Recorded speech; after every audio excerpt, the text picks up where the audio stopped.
There's this tiny little strip of water out there that you've probably never even seen on a map, but it has the power to bring the entire global economy to its knees. Seriously, a single problem here could literally mean you're paying double at the gas pump overnight. So today, we're diving into the story of the Strait of Hormuz, the world's most important choke point. And trust me, that is not an exaggeration. Think of it like this. The strait is the main artery pumping the lifeblood, oil and gas, to the global economy. Whoever has their hand on that valve holds an incredible amount of power. So, how on earth did one narrow channel become so absolutely critical to all of us? Well, to really get a grip on its power, we have to see it for what it truly is, a very, very fragile lifeline. It's this geographic paradox, right? It's a single point that creates unimaginable wealth, but at the same time, it also creates an almost unbelievable level of vulnerability. The key term here is choke point. And yeah, it sounds dramatic because it is dramatic. It's basically a geographic bottleneck where the massive flow of global trade can be slowed to a trickle, or worse, choked off completely with terrifying ease. And as we're about to see, Hormuz is the biggest one of them all.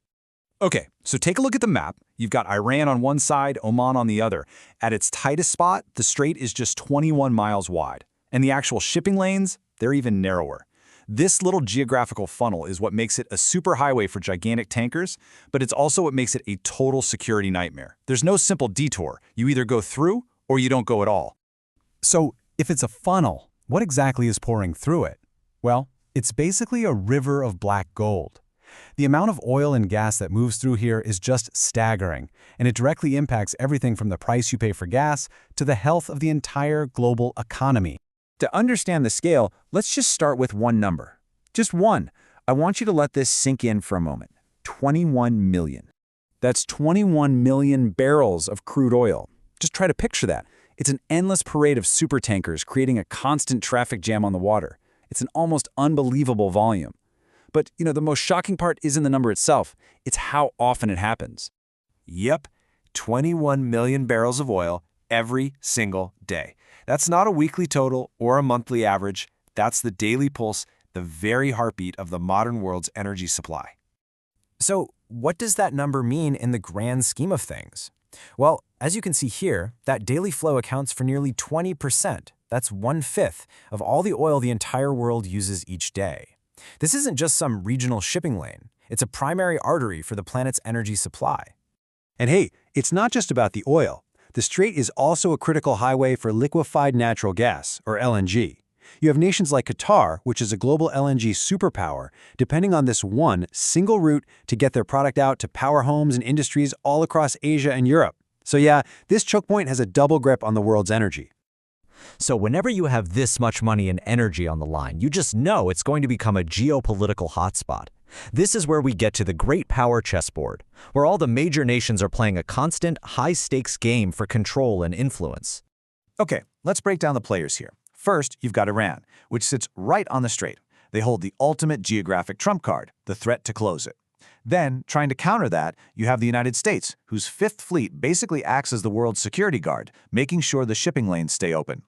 Then you've got the biggest customers, like China, who desperately need that energy and rely on diplomacy to keep it all flowing.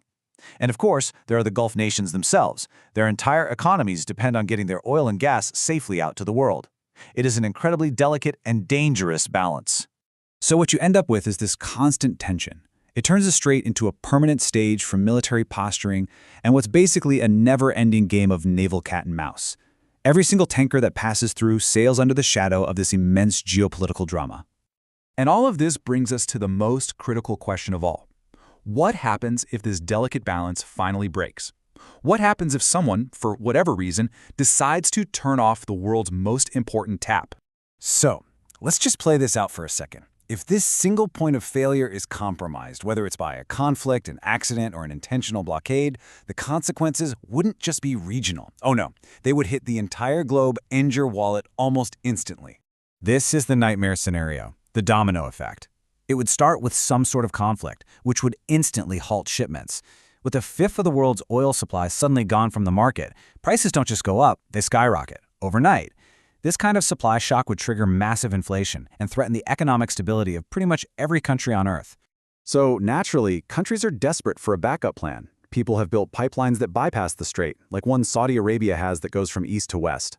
But here's the honest reality. They're basically a band-aid on a gaping wound.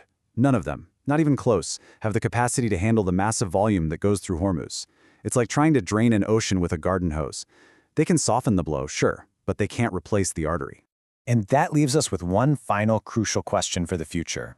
As the world slowly starts the shift towards renewable energy, will our dependence on this one little waterway finally begin to fade? Or, for the foreseeable future, is the Strait of Hormuz destined to remain the world's most valuable and probably most dangerous bottleneck?